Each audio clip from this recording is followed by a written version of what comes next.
On the other side of the equation, there's people like my generation, the sandwich generation, where we're involved in helping out or taking care of our parents and kids and family. So it's great for them. So if you have a life event, you got married, you got a new job, you moved, you bought a house, you got a new car, you should be looking at your estate plan. And the reason why is that if you don't have an estate plan, you might not realize it, you actually have an estate plan. But that estate plan is made for you by the state that you live in. So it goes through a process called intestate after you pass away. Hello, and welcome to Grief, Gratitude, and the Gray in Between podcast. This podcast is about exploring the grief that occurs at different times in our lives in which we have had major changes and transitions that literally shake us to the core and make us experience grief. I created this podcast for people to feel a little less hopeless and alone in their own grief process as they hear the stories of others who have had similar journeys. I'm Kendra Rinaldi, your host. Now, let's dive right into today's episode.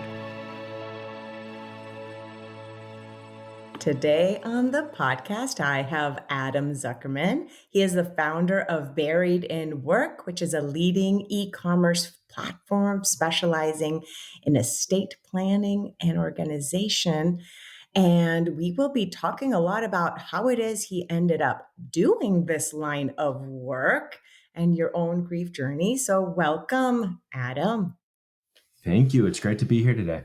I am grateful you're here. You know, it's always good to have these type of resources out there because people that listen to this podcast are people that are currently grieving or maybe in the process of losing a loved one. And it is good to be prepared because there is a lot of business in death that is really not conducive of even allowing us sometimes to grieve because we're so in the logistics of burial planning and the state, what to do with the home, what to do the things. There's so much stuff, right, that happens, especially if it's a spouse that passes or if it's a parent.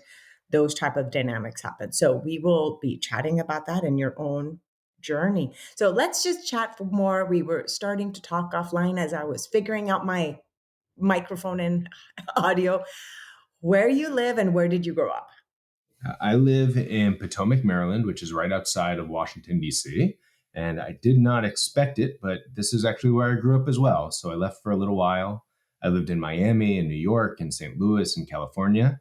But in 2007, after grad school, I got a JD and an MBA. So I'm an attorney with an MBA. I found myself back in Washington, D.C.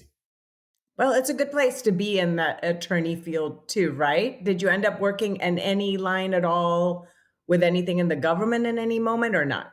Yeah, I've interacted with government, but I've been private sector the majority of my career. I've been fortunate to jump around some. So I was at a hedge fund.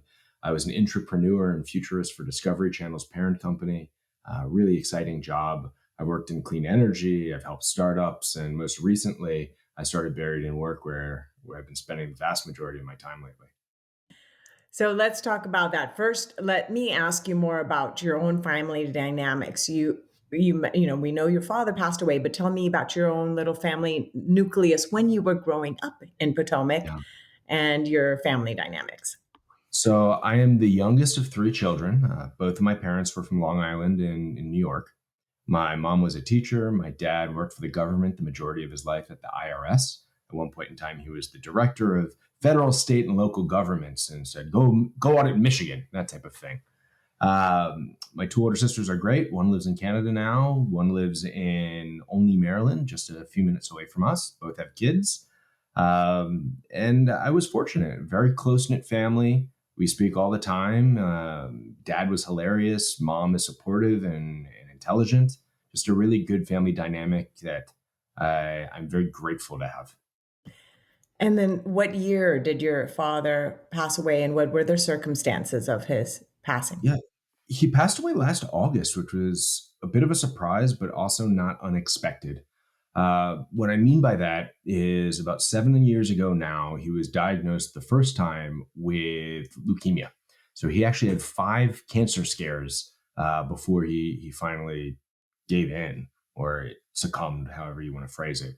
But he had leukemia 3 times. He had skin cancer once. He had prostate cancer once. Um, but regardless of whether or not you have cancer, you don't have cancer, when someone's around, you oftentimes think that they're going to be around forever, and you just don't want to accept that the eventuality could happen. It was very personal for me. I was fortunate that 7 years ago I was able to donate bone marrow. So there's only a 30% chance that you'll be able to match with one of your parents. I was just on that upper age at the time of being a good match. Both of my sisters didn't match genetically, and we were very lucky. The bone marrow took. I had the surgery, and we got about 3, 4, 5. I don't remember the exact number of years from the first bone marrow transplant. The second time it came back, I wasn't a qualified donor anymore because his leukemia mutated. So my bone marrow couldn't detect his leukemia anymore. So I'm off the shelf. So they put him into remission. And then last year, things got really crazy really quickly. It was pretty hard. So he was at my house. We were doing some woodworking in the basement. And he walked up the stairs on my deck. And at the end of walking up the stairs, he's like, Adam, I'm kind of tired. And when my dad says he's tired, it's a problem because leukemia is a blood disease. And he went to the doctor and he checked into the hospital after getting some tests. And 12 days later, he passed away.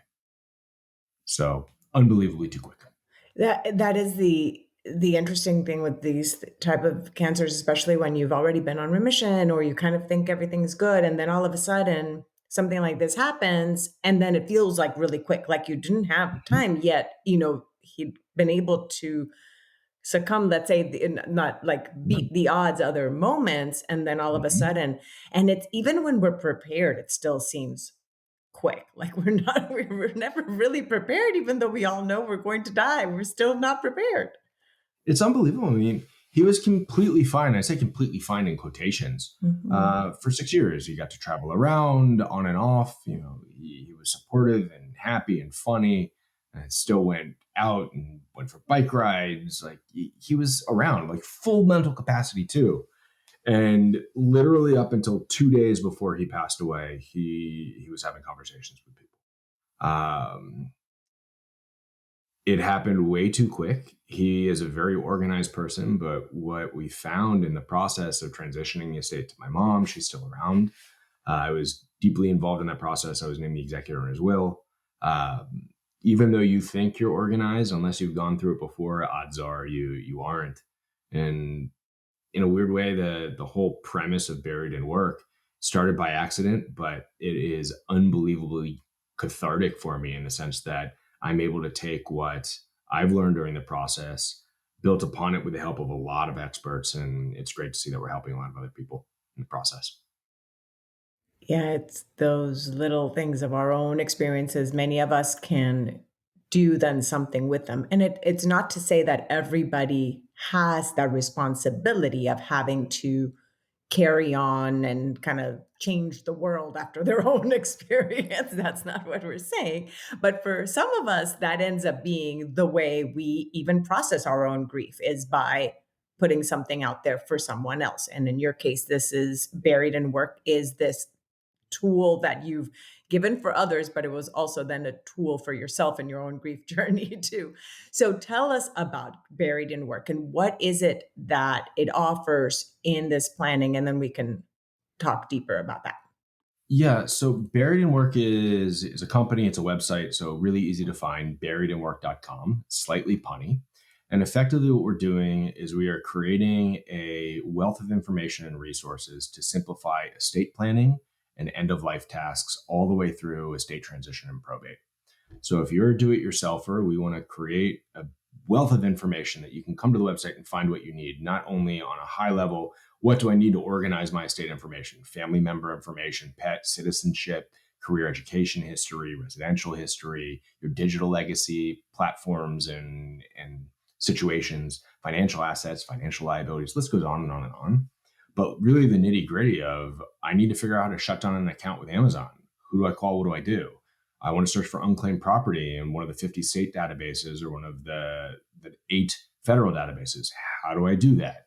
I need to plan a funeral. What do I need to know? And not just generally speaking, but we have it literally down to a Christian funeral, a Jewish funeral, a Hindu funeral, Muslim funeral, not secular, LGBTQ plus. And if you're a do-it-yourselfer, that's great. Take the information, run with it. But if you want some guided help, we've got products, including games, that can really make this system a little bit more efficient.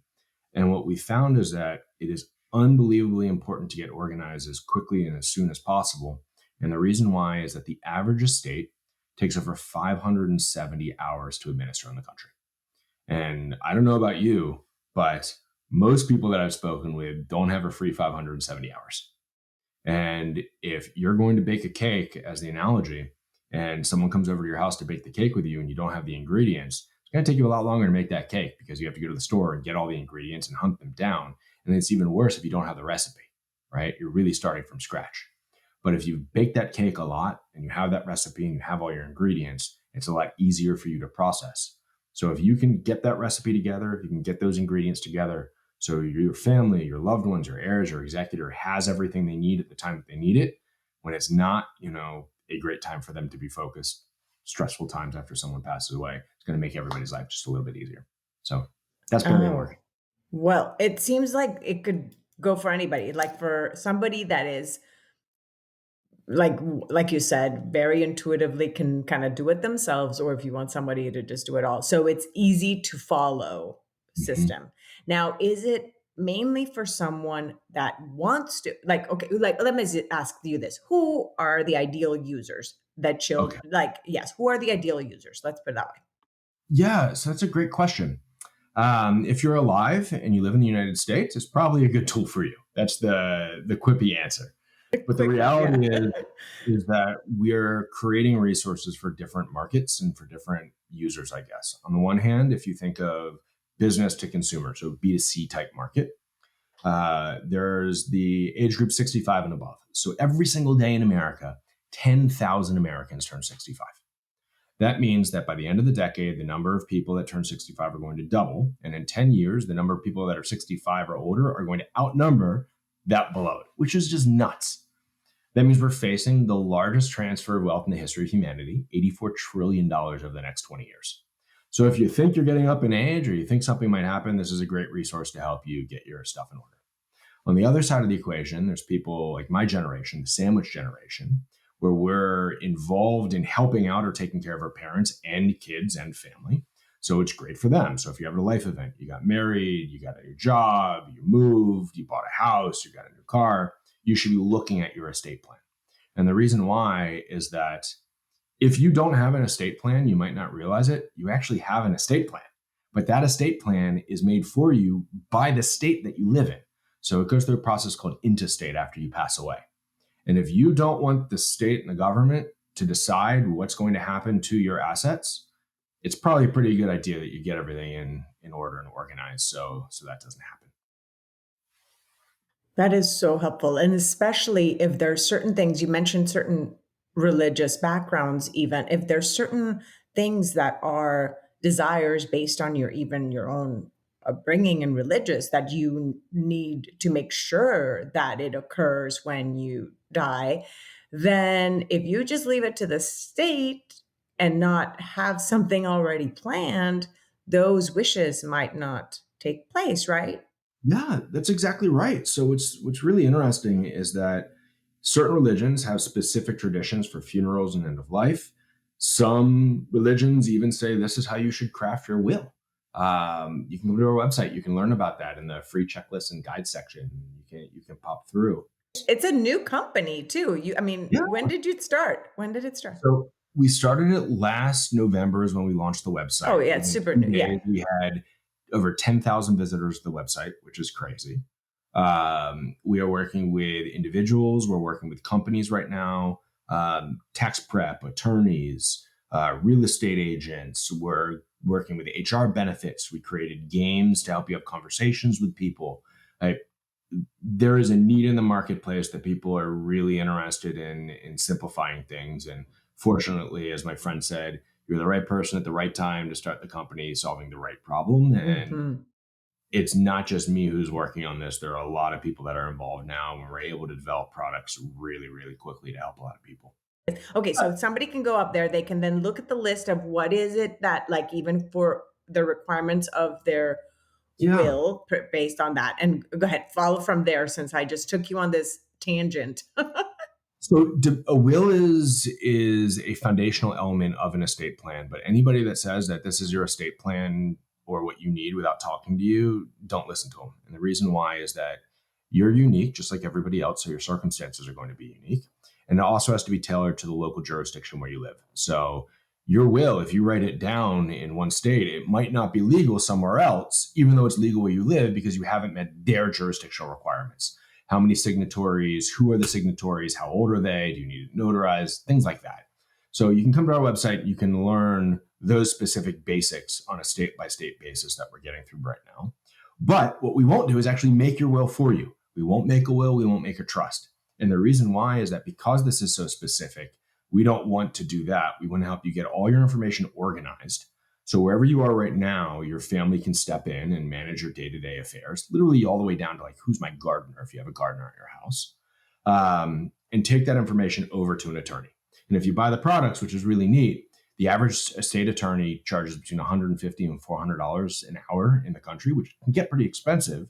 And if you fill this out and bring it to them, you're going to save hours and hours of time for them because they have the information that they need. So it's effectively free and you have something that your family can leverage. So that's how the local jurisdiction information comes into play.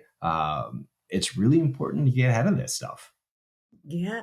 Now, okay, so now let's go into, okay, let's say you have a family. I'll just pretend it's me. So let's Yeah. say I've gone on, I have my estate planned. Okay. Now, something happens to me, then my children or spouse need to access then my information. So how does that, do you put like the contacts of the Yeah. person? Tell us a little how that works. Okay. So for do-it-yourselfers, we effectively say, here's the checklist and the guide of how you want to organize your information. It is a lot of info that you need to get together. If you want the guided approach, you're looking what we call the estate preparation package. If we had video on, you could actually see it. It's on the desk behind me. It's a big box that comes. There's 3 binders. The first binder is blue. We call that your estate information binder, and that has all the information for you. If you have a spouse, your kids, dependents, siblings, and that literally goes down and says family members, citizenship identification, career education, residential history, email, online accounts, and passwords, computers, phones, devices, financial assets, financial liabilities, business interest information, insurance information, tax returns, and a whole bunch of else. So you have that binder that stays in your house. There's also an orange binder, and it's high visibility for a reason. These are like really nicely designed, manufactured, embossed, printed, yada, yada, yada, yada. And every single page is customized for you. That has all your health and medical information in it. It also has your key contacts. So if something happens to me, this is what I want you to call or who I want you to call. It has a recap of what you want to have happen at your funeral. If you want to have a funeral, your end of life wishes, legacy messaging, and a bunch of other sets of information. We can go into details, but we don't need to. But that can go with you to the hospital. And then there's a black binder that comes with it also that you can actually store your most important documents in, that's fire resistant and water resistant. So you have all of your information in one place. And literally what we say, and when you read the Getting Started booklet, one of the first things that you should do is you have to tell 3 people that you're doing this book. And this is a really good takeaway. If you organize your information with us, with someone else, by yourself, it doesn't matter who. If your friends, your family member, your executors, they can't find the information that they need, it's the equivalent of you not actually doing anything at all. So the first step is start figuring out how you're going to organize it, then tell 3 people, and then actually go and do all the organization. And then you have to come back and revisit it over time because the state organization, it's not a moment in time. Your life changes. This needs to change to reflect it as well.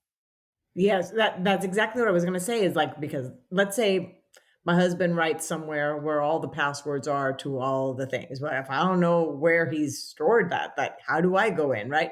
So yes, Exactly. telling someone is important and then that person either being able to find, and if by chance, let's say they can't find the kits, let's say they they buried them. Yeah, Like they buried the buried in with they it. buried them in the buried in work thing. um then can they but they know that somebody's already filed. Can they contact, can the, like, contact buried in They worker or not? They can't. And the reason why is this is some very sensitive information that we're asking Absolutely. people to Yeah. collect. And we don't want any of that right now. Yeah. The Maybe later on liability down of the that. road, Mhm. we'll figure something out to help out in that regard. We can tell if somebody reaches out, yes, we sold a package to this person. We probably wouldn't for information. But if they're like, hey, here's the death certificate, I'm the state executor, I'm looking for this, we can show them what it looks like. Mhm. But this is your information that you need to maintain, that you need to put together. We'll help you gather the information if you need it, but it's up to you. And it's a lot more than this too. And it helps you understand what advanced directives are, like a living will and a healthcare proxy and a post, a political medical order, power of attorney documents, things like that. And what's really complicated is that this is a really overwhelming topic for a lot of people. Um, it's hard to put together. Mhm. It's overwhelming. And the last thing you want to do is go through what I went through and my family went through of trying to sort through everything. And we were somewhat organized. But if you're starting from square zero, trying to figure stuff out in a time of mourning, in a time of craziness, like that is the worst time possible. And the earlier you can start, the better. Yes. Yeah. Because it's a gift you can give your loved ones, first off, Mhm. because you are giving them the gift of time that they will be able to Yeah. have, of also being able to really fully grieve as well, right? On the side of our box, it says leave your heirs the gift of organization. There So you you hit the nail on the head. Because it's so true, because I mean, I've lived it, I mean, I had my dad is still living, but my mom died, and so too, like, all those little things that we tried to do, to prepare for that, but it still adds up. Now, the time itself, you were saying about it could be overwhelming, right? So Mhm. when you go in, is it very easy to kind of like just go step by step so that it Yeah. doesn't feel overwhelming? Because a lot of us, the moment that I'm saying it, a lot of us like me can feel completely so overwhelmed that don't even get started, that we're like, forget it. I'm like, I don't even want to deal with that because I don't want to deal with the stress. So is it very easy to follow? It's very overwhelming and very easy to follow. Oh, It's perfect. overwhelming because there's a lot of information. Anybody that says that you can do this in one afternoon or very quickly, they're lying to you. Just think about it. This is a recap of your life. You're more than 20 pieces of paper. So you take the package, you open it up, and you go, holy cow, this weighs a lot. Depending on if you have one family member or two family members, how many houses or cars you own, if you have multiple vehicles. Like there's a lot of things that we customize. So every single kit is literally different. It's handmade, hand assembled. Takes a lot of time, but it's worth it. It can be anywhere between 9 and 13 pounds, the box set comes. Okay. So you look at this and you go, holy cow, where do I start? And fortunately, we give you a booklet that says getting started, and in it says focus on these sections first. And you get going and you write down your name, you write down your birthday, you write down your social security number, you write down your residential history. And a lot of that information will never change. And you can do that sitting in front of a TV. You can do that sitting at your table. You can do it over coffee in the morning. And you just start going through it. And then you realize, wait a minute, I've made my way through these sections. Now I'm going to get to the really complicated ones, like how I keep passwords and what my accounts are and do I have benefits. Um, but the good news is that we worked with professional designers to make sure that we ask all the questions that we need. We worked with professionals in the specific topical areas. So we have a pet section. A lot of people don't think like, oh my goodness, if I pass away, what's going to happen to my dog or my cat? Oh no, So we I worked want with to. a vet, I'll tell you a story in a minute about that. Go right? ahead. So we literally worked with a veterinarian to make sure that our pet profiles were perfect. We worked with certified financial planners for the assets area. Um, we worked with military people to make sure that the military forms and information that we're asking for, so you can get death benefits at certain things from the VA. So is it overwhelming? Yes. Is it manageable? Completely. And that's why we think that a product like ours is really good, is because we've taken the time to map out, start here, then do this. Otherwise, you might not know that you should be writing down if I have a power of attorney, but also who are former power of attorneys. You might not know that if you don't have a payable on Beth and a designation for a bank account that's indicated, then that could go through probate, but you can avoid probate if you have that payable on death beneficiary. Like there's just a lot of little things that unless you've gone through it, you're not going to know. And we want to make that easier on you. And especially coming from someone that lived it. And not only did you live it, but you have the expertise being a lawyer to be able to do this. What I was going to say regarding the pets, I completely can relate to even those thoughts of that. I'm like, oh my gosh, what am I going Mhm. to do with my dogs? I was in an airplane and it was like turbulence and we're like in another country. And then I realized, I'm like, oh my goodness. I'm like, if something were to happen to me, like the first thing I thought is like the dog care, the guy that's watching our dog, like they don't know Yeah. any, they only have my number. I'm like, what if something happens? Like he's gonna think I just abandoned my dogs. And so I was like, the moment we landed, the first thing I did was ask two friends. I'm like, can I give your numbers to the to the Yeah. pet sitter in case something? Literally, it's the first thing I thought because my kids were with me and my husband was with, but I thought of my dogs. I'm like, who, they're gonna, they're gonna think I just abandoned them. That's exactly right. Like the pet section is just as long as the kids section, which is crazy because effectively for a lot of people, pets are their kids. Absolutely, and I Uh, can hear you have one because I heard your dog shaking himself yeah, or it's he's or around. herself. He's under the desk right now. He's actually our director of marketing at the company. So I have two of those too. They're both right here too, but they're not well, they are barking too as well. They're not right now barking, thankfully. So okay, so now all this then is this preparation. Now, what other services or what other tips do you have for people in terms of trying to streamline even the funeral component system? yeah, we for the funeral end of life, we've got forms that you can download if you want on the website that you can fill out. This is what I want. What I don't think people should do is do nothing. You should start having these conversations. So if you have a lot of time, estate preparation package, I'd say go there if you don't want to have to figure things out. If you have a little bit of time, we have got a checklist called what to do before someone passes away. There's a checklist what to do after someone passes away in time order and importance order. We have card games that you can buy now. So one is called One More Story, and this is great. We're in the hospital with my dad, and he's still totally with it. He's hooked up and beeping with all the stuff that's getting pumped into him. And we're, hey, Dad, tell us one more story about this. Hey, tell us one more story about that. What about when you were a kid? Tell us about Grandpa. Because when somebody passes away, you lose all of those memories. And I wish we had that day over and over and over and over and over so we could talk about more things. So we came up with 6 categories, 126 question prompts that you can ask your family, your friends. Like literally, you can get this and just sit around your family room at the table and just ask quick questions of people. So get the stories before they go away. And then we also have one that's sort of like the estate preparation package, only in card form, because that person might not be able to write everything down with you, or you might not have the time to do it with them. But it asks, do you have a will? Where is it? Do you have a trust? Where is it? Who helped you do this? What do you want to have happen at your funeral? Who would you like to speak at your funeral? So again, 126 cards, multiple categories that help you get the quick answers you need. Because when that person's gone, you're going to be on that scavenger hunt. So whatever you can do to minimize the scavenger hunt before something happens is a good idea. The sooner you can do it, the better. And these are absolutely great gifts to get to people as well. So come to the website, barrettandmark.com. Self No, plug.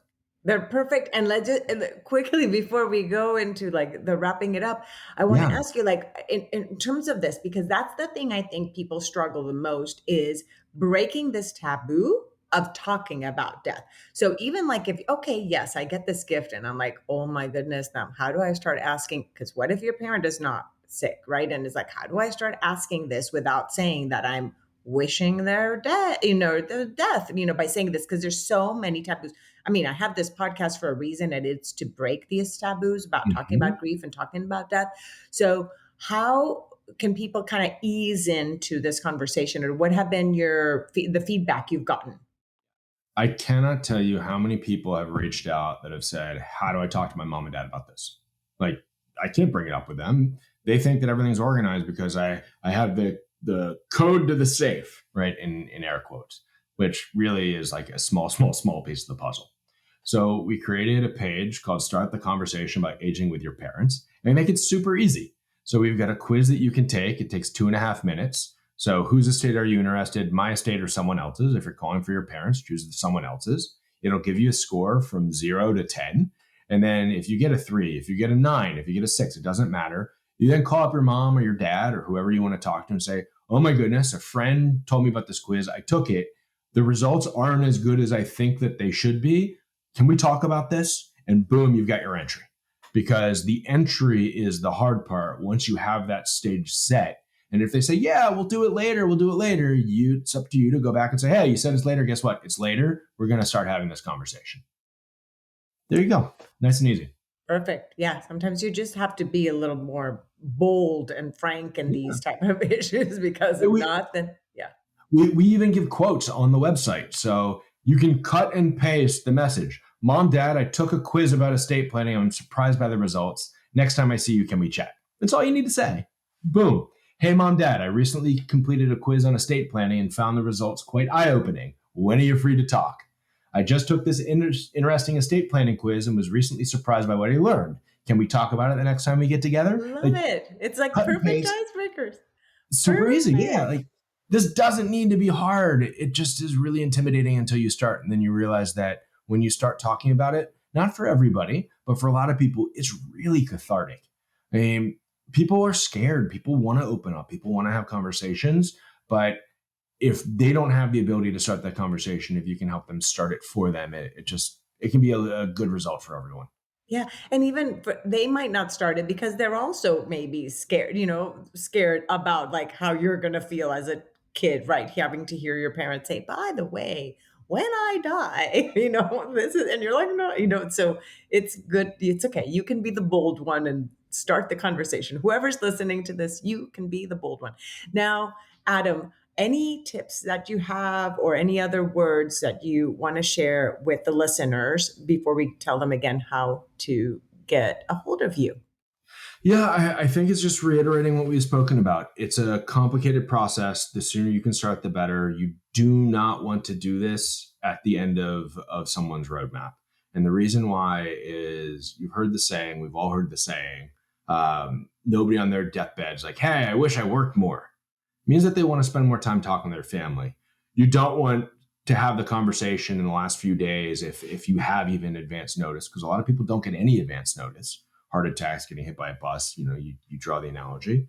They don't have advance notice. And if you don't have it, you're in a tough spot. And if you do have it, you don't want to ask somebody their passwords and about their accounts. You want to have an actual conversation with them. So get started with us, with anybody else. You can come to the site, learn, you can go somewhere else. Doesn't matter where you start, but start. Perfect. That was perfect. Just start. And again, that goes for anybody, any age. It's always good to just start having these, if not just thinking, actually taking action on these items. And it will just bring ease to those around us when we're no longer here as well. So, Adam Zuckerman, again, this was buriedinwork.com for people to get in. Any other little things? Am I good with that? With No, that that's great. Kendra, I appreciate the time. And if anybody has any questions, you can reach out to me on the website. Come find us. We're here to help. Love it. Thank you so much, Adam. All right. Take care. Thank you.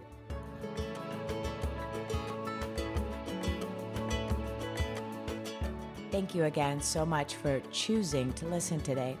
I hope that you can take away a few nuggets from today's episode that can bring you comfort in your times of grief. If so, it would mean so much to me if you would rate and comment on this episode. And if you feel inspired in some way to share it with someone who may need to hear this, please do so. Also, if you or someone you know has a story of grief and gratitude that should be shared so that others can be inspired as well, please reach out to me. And thanks once again for tuning in to Grief, Gratitude, and the Gray in Between podcast. Have a beautiful day.